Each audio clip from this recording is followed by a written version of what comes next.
国际新闻来关心美国加州洛杉矶的野火，即马是愈烧愈快，目前已经造成2个人死亡，嘛有所开要7万人。南加州超过150万户停电，初步估计损失是美金570亿。巴沙迪纳一间麦当劳含着火海，为错定一直烧，因看到风势正强。加州洛杉矶野火已经为上头先的国际社区太平洋断崖火场，各增加2个，分别是伊顿野火甲赫斯特野火。太平洋断崖范围差不多是29平方公里，伫巴沙迪纳北边的伊顿野火43平方公里，圣费南多国的赫斯特野火1.2平方公里。It's Armageddon. I'm driving through a war zone right now, and I don't even know what to say. 野火烧较真紧，真侪居民甚至是接到厝边的电话，才知影家己的厝已经着火。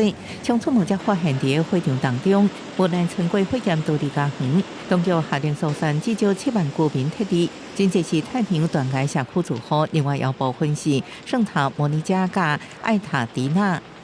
All the stuff that's here is replaceable. People are not, so very lucky. So having the family is the most important thing.